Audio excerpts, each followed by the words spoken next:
بسم الله الرحمن الرحيم الحمد لله حمدا كثيرا طيبا مباركا فيه كما يحب ربنا ويرضاه وأشهد أن لا إله إلا الله وحده لا شريك له وأن محمدا عبد الله ورسوله صلوات الله وسلامه عليه وعلى آله وأصحابه أجمعين. So tonight inshallah we will continue with the remaining points of Salatul Istikharah, mainly connected to what happens after the Istikharah. So we're going to discuss on things like signs to know which way to go after Istikharah and things connected to that, mainly being pleased with the decree of Allah and things like that. So last week, the other day we mentioned the dua of Salatul Istikharah. One thing connected to that I didn't mention is that in some of the riwayat, when you come in the dua, you say, Allahumma in kunta ta'lam wa anna hadha al-amra khayrun li fi dini wa ma'ashi wa 'aqibati amri. Oh Allah, if you know this thing, and I said when the word amr comes, this thing, that's when you name your thing, or you can recollect it but name it.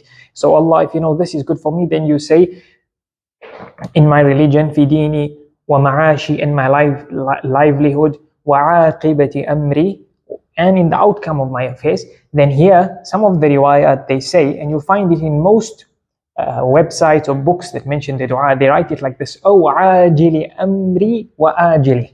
Or it's like this, or in the near upcoming future, or in the distant future. So here the ulama say what a person should do is mention both riwayat.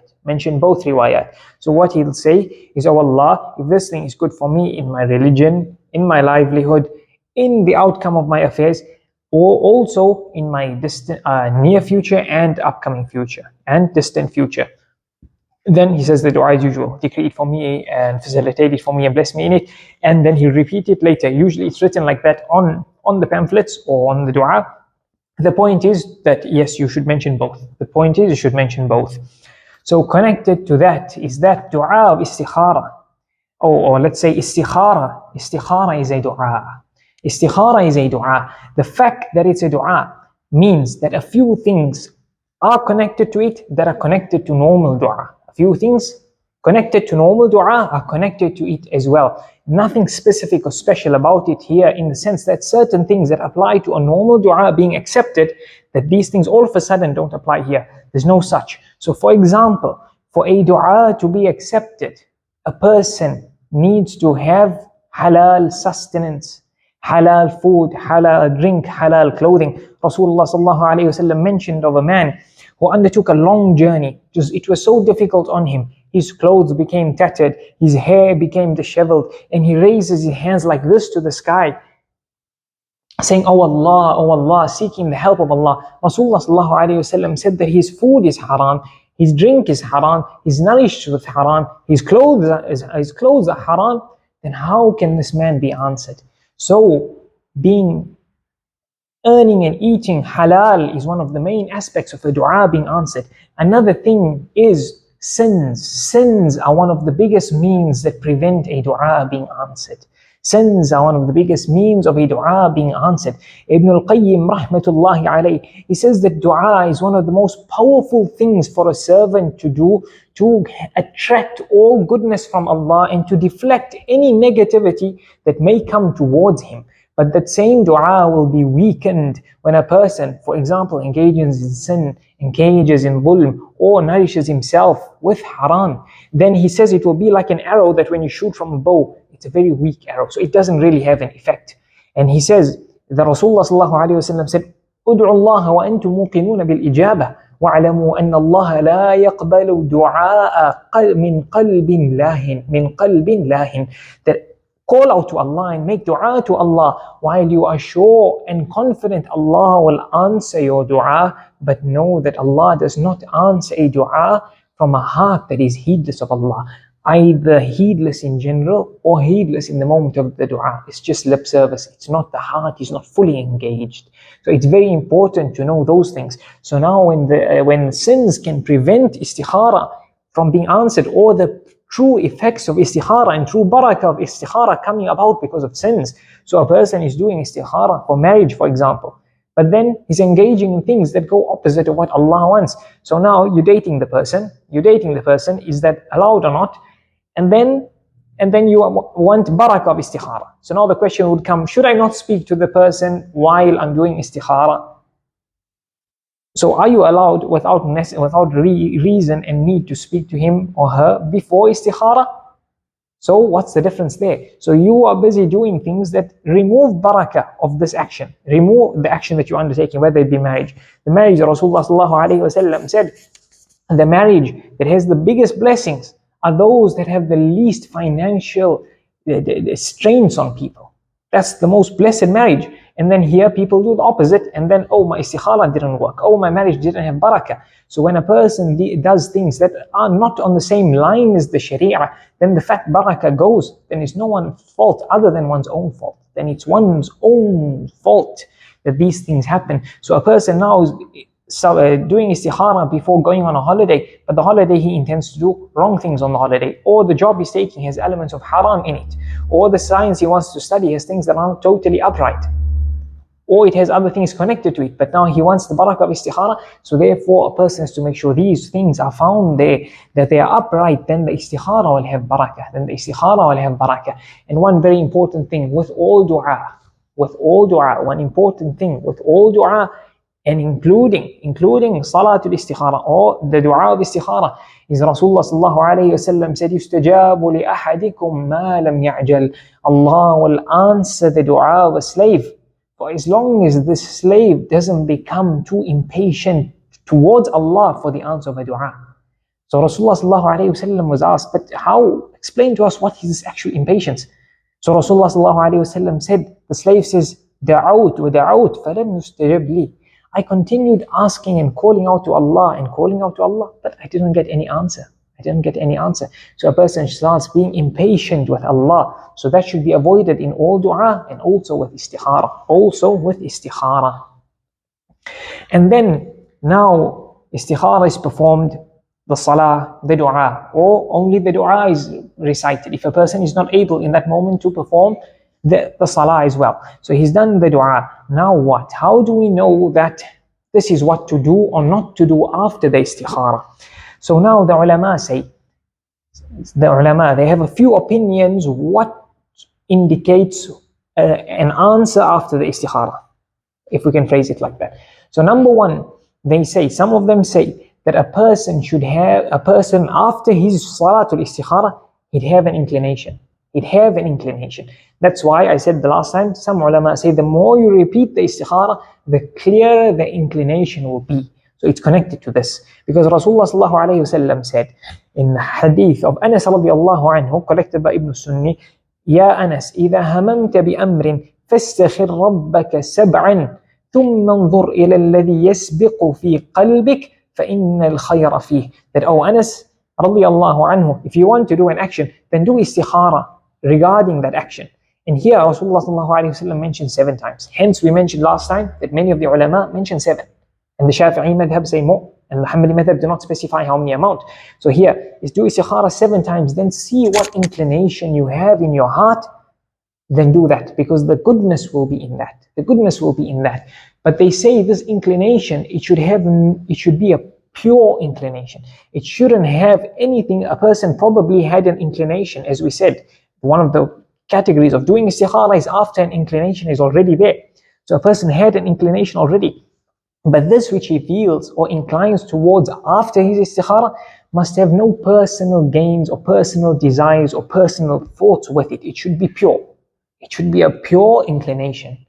So now what if, I cannot tell if it's a pure inclination, what if this, what if that, I'm not sure, I had a feeling beforehand, is this a sign, is that a sign? That's why other ulama say, this hadith of Anas radiallahu anhu, it would be the go-to in this mas'ala, if it were not for the fact that it is extremely weak.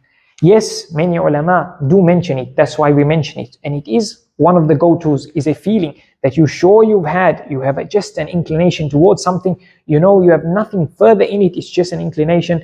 Though you had your thoughts before, it didn't affect this inclination, it was done after istikharah, procedures of istikharah are done correctly, then yes, we take it into account more than other things. So the inclination one. Number two, they say you do whatever you conclude to do afterwards, or whatever you concluded before. So sometimes you've done istikharah, then you do istishara. Now you consult people, they give you an answer. Two or three people indicate to you to do this thing. It can be an answer. It can be that this is an indication to do this thing. The other fact is, you ask Allah in your dua of istikharah that if this thing is good for me, facilitate it for me. So they say, you go and do your thing that you want to do. Either you have your decision before or you make your decision now and then Bismillah and you do it. As Allah says in the Quran, فَإِذَا عَزَمْتَ, when you've made a firm decision, firm resolve to do something, فَتَوَكَّلْ عَلَى اللَّهِ. Now put your trust in Allah. فَتَوَكَّلْ عَلى اللَّهِ. Immediately put your trust in Allah and go and do it. And go and do it. So that's what should happen. And then Allah, you ask Allah in the dua, if that thing is not good for me, if that thing is not good for me, then turn it away from me. So if you've made your decision to do your thing, you've made your decision to do your thing. Either beforehand, you've already had an inclination and now you're going forward with it, to do or not to do, or now you've come and concluded to do it or not to do it. Now you do it. Now if it's not good, it will be turned away. If it's not good, it will be turned away. And the thing is, istikharah doesn't mean we turn a blind eye to still trying to evaluate our things and analyze which will be better for us. So still you try and weigh up the options. Still you try and weigh up the options and you make a decision. And you make a decision. Then from there, Bismillah, and you do it. Because if it's facilitated, then there's good in it. And if it's not good for you, because your istikharah was done correctly, Allah will turn it away. Allah will turn it away. So in conclusion, what is the way to go after your istikharah? Either you have a genuine inclination that you are sure of, but even still, there's the other way many ulama mention, and that is you go and you make your decision, weighing up what you have to do or what you consider to do better. It's marriage, you consult a few people regarding this guy or girl that you're going to propose for or want to marry or going to be proposed to. You consult, it's a good person. You look at the criteria. For example, in religion, Rasulullah sallallahu alaihi wasallam encouraged to marry a female for her religious inclination. He mentioned a few other reasons. For a man, إِذَا أَتَاكُم مَّن تَرْضَوْنَ دِينَهُ وَخُلُقَهُ فَزَوِّجُوهُ. If a man comes to you proposing and he's got satisfactory religion and satisfactory character, then marry him off to your daughter. So you check these things, you check with other people, and then Bismillah, and then Bismillah. Yes, you may have a genuine inclination against it or something like that. We'll discuss it just now. But basically, as a start, that's what you go for. That's what you go for. So now what about dreams? What about dreams? Here, as I said, those are the two opinions the ulama have. Those are the opinions the ulama have. They say either an inclination or you make your decision, and then what will happen is you'll find that the doors open or the doors close. If it's facilitated, it's the result of your istikharah. If it's not, it's the result of your istikharah. So now dreams do not come, but dreams can be a means of assistance in a decision, but not a decision. They can be a means of assistance to give you an idea, maybe or maybe not. Not yes or no, but maybe or maybe not. But dreams have to be interpreted by a person who is knowledgeable in religion and knowledgeable in dreams. Not just any person. Not all of a sudden after you've performed istikharah, all of a sudden you can interpret dreams. Dreams have many other things that could affect it. For example, a person eats certain things before he sleeps, can affect the dream you see. A person eating a heavy meal sometimes before he sleeps, it affects his dreams. A person, he wants to get married or he's looking for a job or something, because most of the time we do istikharah for these bigger matters, not realizing even small matters that may have minimal or less importance, istikharah is still recommended for. But now these things, they weigh on our mind. So what will happen? Most likely you have a dream, and it's not far-fetched that you see a dream regarding this which you're thinking of for most of your day.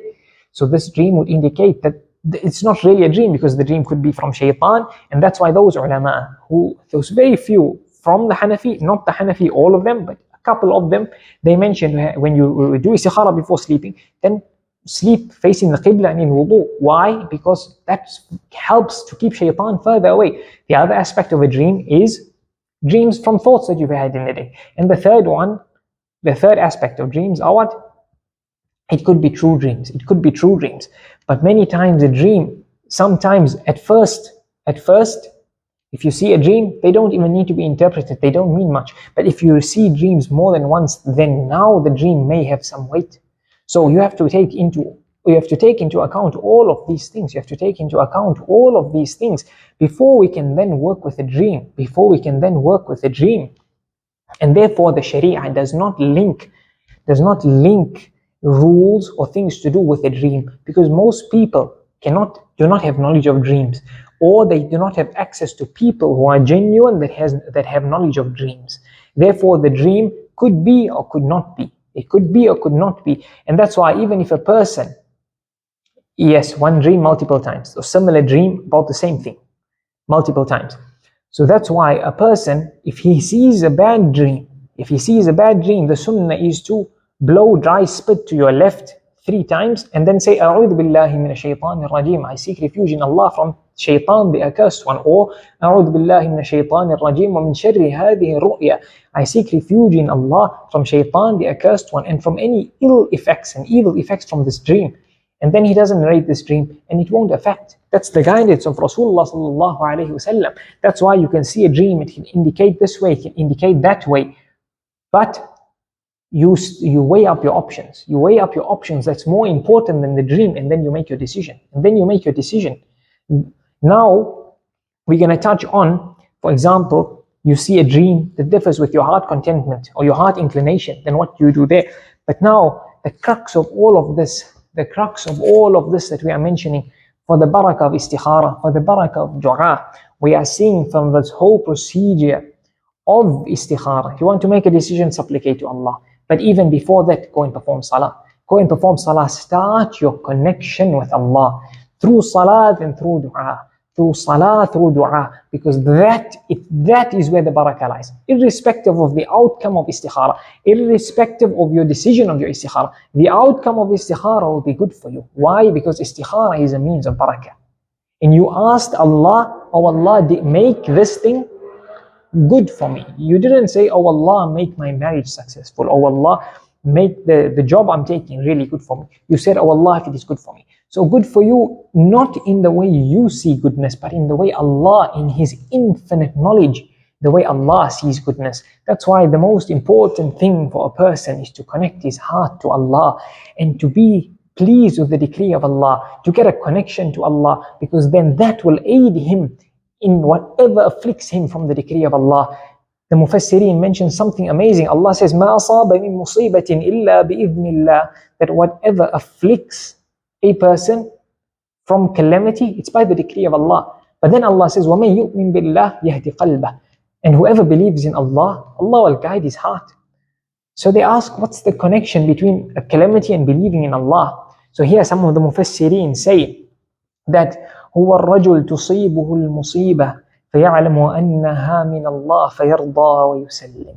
It is a believer who when a calamity strikes, he quickly processes and realizes it is from Allah. وَمَن يُؤْمِن بِاللَّهِ. And whoever believes in Allah. So he recognizes and knows it is from Allah. يَهْدِ قَلْبَهِ. Allah will guide his heart. In this case, what will he do? He'll be pleased with the decree of Allah. He'll be content with the decree of Allah. So that's the most important thing, is to realize that after you've done istikharah, whatever happens will be good for you. Whatever happens will be good for you, even if it's apparently not good for you. Even if it's apparently as difficult as it may be. You've done istikharah, you've done the correct steps, and then you've gotten married, but it ended in divorce. Even in an ugly divorce, it is as ugly as it looks on the outside. But my brother, my sister that's gone through the divorce, you have gone through difficulty, but chin up. Because listen to what Allah says, وَإِن يَتَفَرَّقَا يُغْنِ اللَّهُ كُلًّا مِّن سَعَتِهِ وَإِن يَتَفَرَّقَا يُغْنِ اللَّهُ كُلًّا مِّن سَعَتِهِ وَكَانَ اللَّهُ وَاسِعًا حَكِيمًا. This verse is speaking about a couple in divorce, but it actually has a broader meaning. It actually has a broader meaning that we can take from basically the vibes of this ayah. What does it indicate? It indicates that every ending is just a new beginning. That it might be the end of your marriage. It might be the end of your job. As negative as it seems, it's just a new beginning. Why?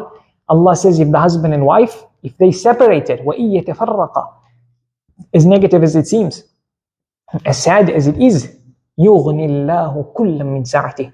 It's just a new beginning. Allah will enrich both of them from His bounties.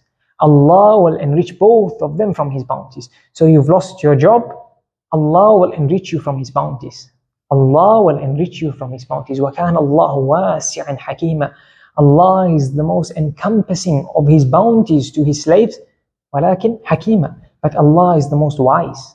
So Allah knows when and what and how and in which form and to who He grants His bounties and at what times. That's why the most important thing is what? It's the connection to Allah. That whatever happened, it's the decree of Allah, Alhamdulillah. The end result of it will be good. The end result, either now in this world, as we ask Allah, soon you'll see the goodness in it. Or in the distant future. Oh yes, lucky I divorced that person. Lucky it ended in divorce because now I found a better person. Or now I got a better job. But if I had not, I wouldn't have gotten this. If that had not happened, I wouldn't have gotten this. And in the case when istikharah does not seem apparently profitable in this world, in those cases, then always in the next world. Always in the next world it will be. When you're alone in your grave, and the hadith mentioned describing the two angels that come, some hadith named the Munkar and Nakir, and the scary features when you are alone there and it gets said to you, a window is going to be open for you to get ready and prepare with the beautiful fragrances of Jannah, and you wonder, but there was no, where was your closeness to Allah? Where is your ibadat? And it's the result of the difficulties you went through. It's the result, the barakah of the istikharah you did. You thought that was not good. You've seen no good in your life. Now when you are most in need, now you've got the result. Now you've got the result. But this whole thing needs a high level of iman, a high level of connection to Allah, that a person can appreciate it. A person can, whatever the result of istikharah, he's happy with it. Whatever the result of istikharah, he is happy with it. And therefore, connected to this, that is how dua is. Dua, Rasulullah sallallahu alayhi wasallam said that a dua, any dua a person supplicates to Allah, as long as it has no sin in it, and as long as you do not ask Allah for cutting family ties, then this dua will see a result. One of three things, no fourth. One of three and no fourth. Either his dua will be answered in this world as soon as possible, or at some point. Number two, or it will be a means to divert a bigger calamity that would have come to him. Or it will be a means to divert a bigger calamity that will come to him. Or lastly, Allah will not answer it in this world and not divert a calamity specifically, but in the hereafter, it will be hidden like a treasure for this person in the next world, and then given to him when he's there. So dua, a person will never lose out. And a person will never lose out on the dua, whatever it may be. These are the things to keep in mind when doing istikharah. And then with that, you make your decision. Because whatever you do, if it's facilitated, it's the good thing. And if it's not, there's good in it. So whatever it was, even if you did it from a dream, which is not correct as a starting point, or an inclination that had a personal inclination, even if you did it, the fact that Allah facilitated, that will have barakah. Maybe not the full barakah as a true istikharah, but it will have barakah. It will have barakah. So now a question connected to this is that if everything is decreed, why do we bother ourselves to supplicate to Allah and make dua? The answer to that is the same as we mentioned in the Laylatul Qadr lesson. And that is dua and qadr has a connection. Dua and qadr has a connection. And though that second type of qadr, which is the hanging qadr, how many a times could our good or bad be left on the hanging qadr? Whether we supplicate to Allah or not, this will or not happen. Whether we reach our supplication the 10th time or 20th or 100th time, this will happen or not happen. So many times a decree from Allah is left for us based on dua. So dua should not be left off on the basis that things are decreed. Because there are the hanging decree that's left hanging on the dua of a person. So a person should supplicate to Allah. And also dua to Allah is one of the biggest means of developing a connection to Allah. It's those moments where a person just raises his hands or is in sajda and just pours out to Allah and speaks to Allah and opens his heart to Allah, because he realizes that who owns all treasures, who can help him, who can remove his difficulty, who can bless him?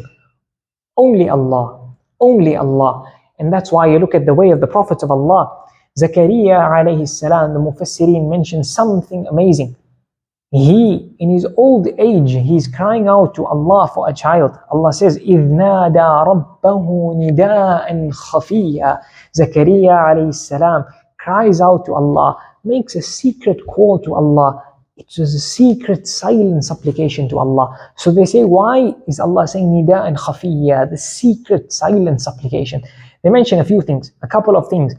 Number one, because the dua in private, as actions in general in private, they are closer to ikhlas, they are closer to sincerity. But number two, listen to this, something amazing they mention. He called out to Allah in private because he knows what he's calling out to Allah regarding. And he knows if people hear him call out to Allah for a child in his old age, when his wife is not able to bear children, they'd say this is an old crazy man.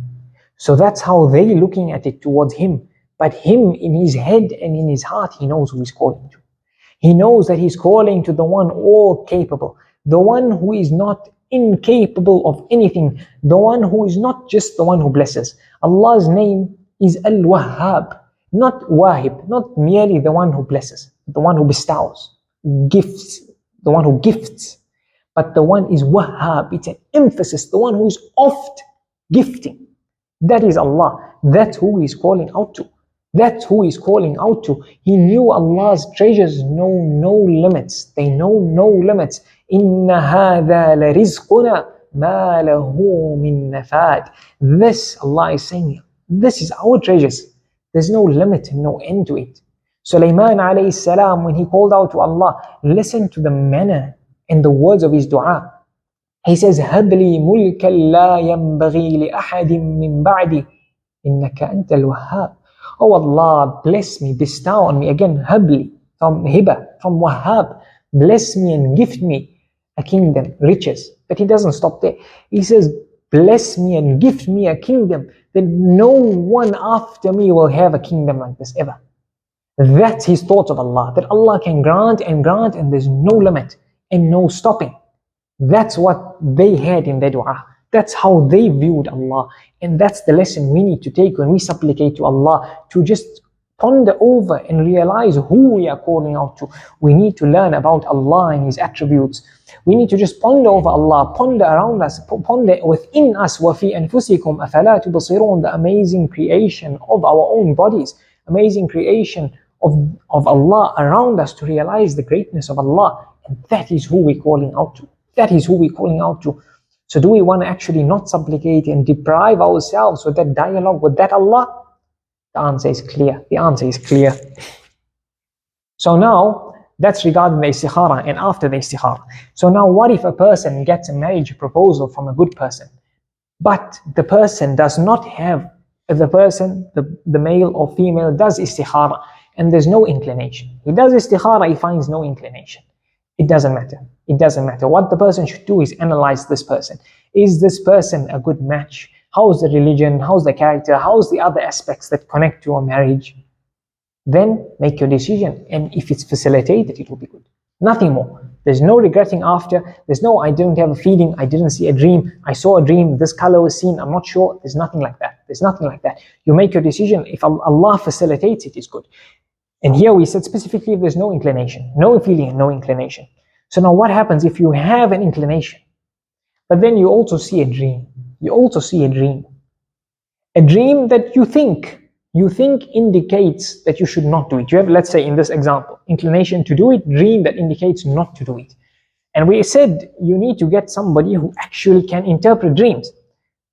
Now, you cannot, but let's assume you assumed it was quite a clear dream that indicated you should not do it, but you've had this feeling. Then what takes preference? The reality is, what comes in the hadith, even though it's weak, is a feeling, not a dream. Not a dream. So that takes preference. Then if it's facilitated, then it's barakah, it's good for you.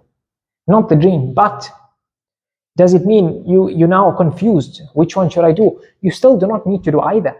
You can do Istikharah. Again, do I follow my dream or do I follow my inclination? You can do Istikharah again. You can do Istikharah again and again and again.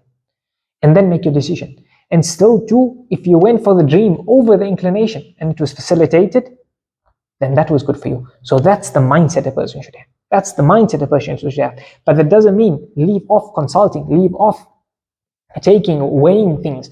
It doesn't mean consulting and finding out further regarding this thing. And then a dream or inclination, that's what we said now, and what to do in that situation. And then is it you have an inclination to do something or not to do something? Let's say not to do something, but you want to do it still. Your inclination, a genuine inclination after your istikharah not to do something, and you did it. This is not the correct way to do it, because then your istikharah is not genuine. Because if it was genuine, Allah is giving you the feeling now not to do it. But as I said, many ulama say it's not about the feeling. It's not about the feeling. So if you were to oppose what we say, assuming the result is a feeling, then as we said, it's not, first of all, it's not sinful, because we said to oppose what one could think is the result of istikharah is not sinful. That's what we mentioned. And now in doing that, there could still be barakah. There could still be barakah. Perhaps you did oppose the actual result of the istikharah, so there might not be as much barakah, but you still turn to Allah. You still perform 2 rak'ah of salah. And Allah connects salah and rizq, for example. وَأْمُرْ أَهْلَكَ بِالصَّلَاةِ وَاصْطَبِرْ عَلَيْهَا لَا نَسْأَلُكَ رِزْقًا نَحْنُ نَرْزُقُكَ. There's a connection between rizq and salah in this verse in Surah Taha. So that indicates that salah and rizq, they have a connection. They have a connection. So you did go to Allah to get some rizq, when you know it like monetary sustenance, but it's further than that, it's broader than that. But you did perform the salah, you did call out to Allah. So that itself has its barakah. But the way to do it is to go to the feeling, because that's the genuine thing to do. But that's on those ulama who say feeling. And we did say feeling counts, and just making a proper decision counts. Then dream is a lower category. A dream is a lower category, but it's not an answer. It could be a help to an answer, but when it has other things connected to it that would indicate the dream is true. And that is where to find that out, one has to go to somebody who's well trained in dreams and has knowledge. And also, from Surah Yusuf, we learn that the person you mention your dream to should be a person who is a well-wisher and knowledgeable. He should be a well-wisher and knowledgeable. That's why Yaqub alayhi salam tells Yusuf alayhi salam, لا تقصص. He says, do not narrate your dream to your brothers. إِنَّ شَيْطَانَ لِلْإِنسَانِ عَدُوٌّ مُبِينٌ.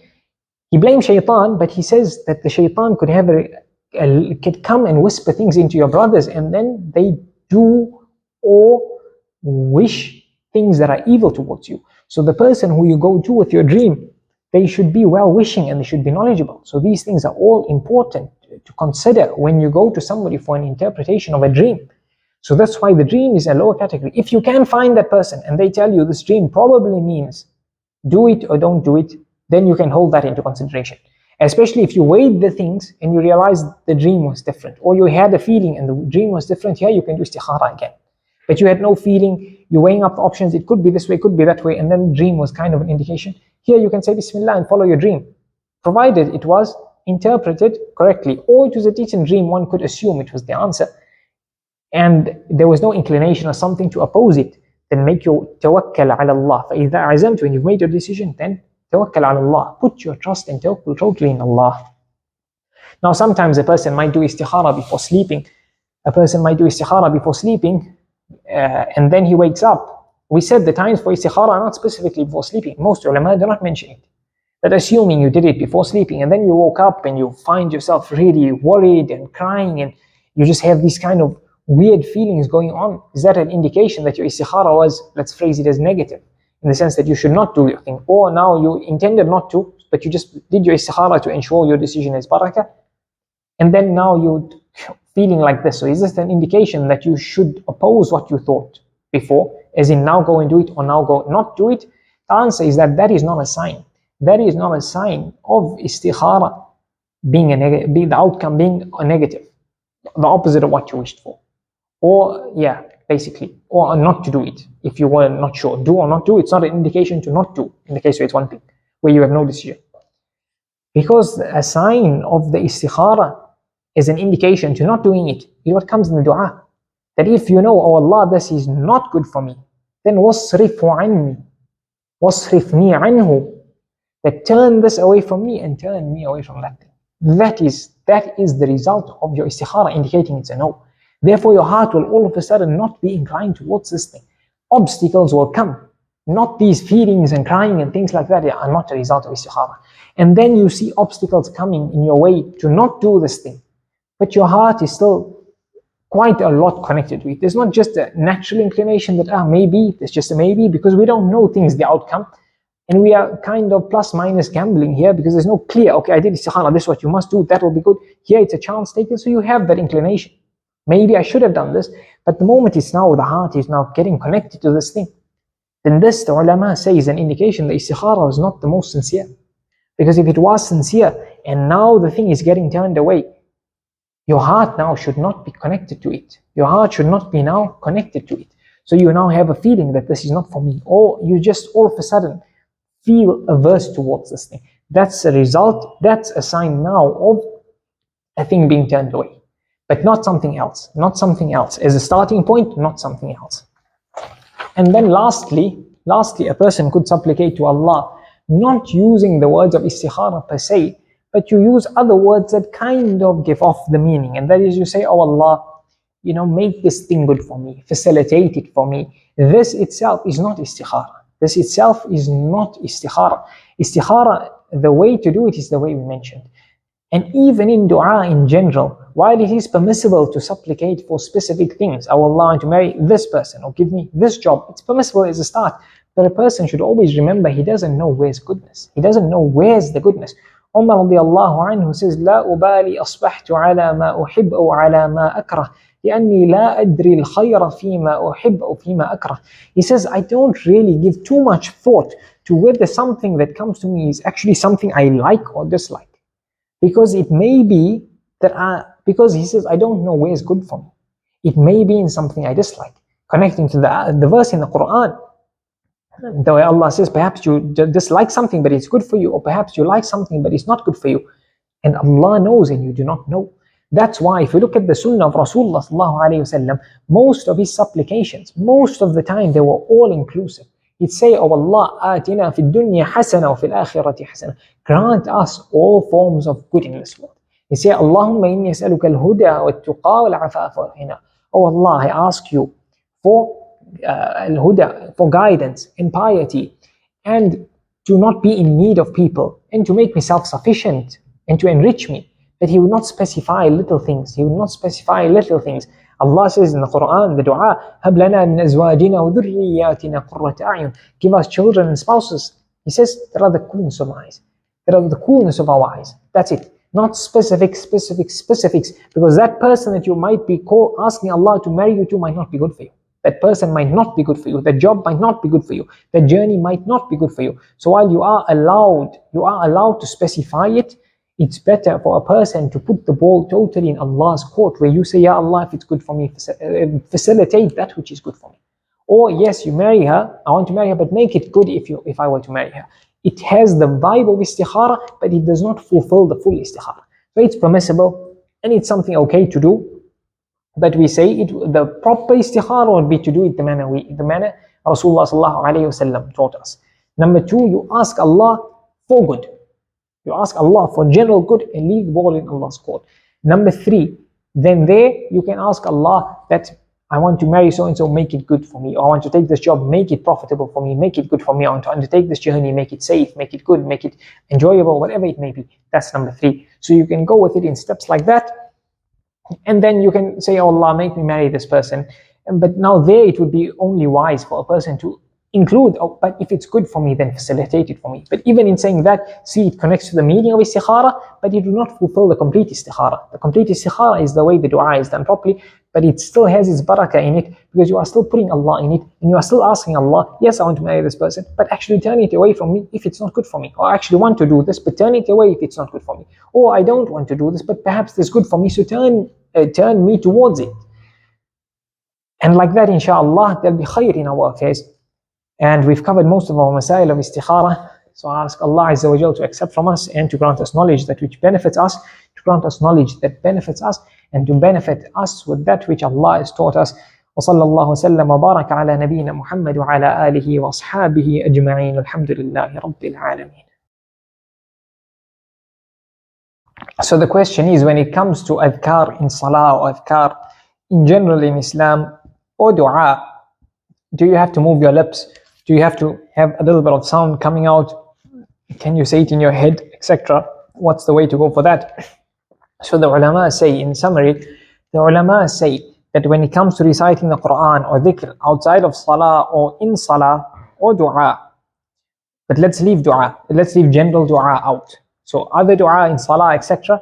Then here, a lot of the ulama say what a person needs to do is move his lips and his tongue, but also has to release a bit of sound. Some say as loud as he can hear himself, but it should be just a little bit more than just merely moving the tongue and the lips. Right? That's what a person should try and do. So he should not just move his tongue and his lips with nothing coming out. Number two, some ulama say you do not need that small little sound coming out, but you can move your tongue and your lips. This is the Hanafi position and the, if I remember correctly, the Shafi'i or Maliki, one of the two. But inshallah, when you do a dars on this, I'll mention it all properly. So there's scope for a person, if not able to do the first one. But they say in general, but preferably in the following steps.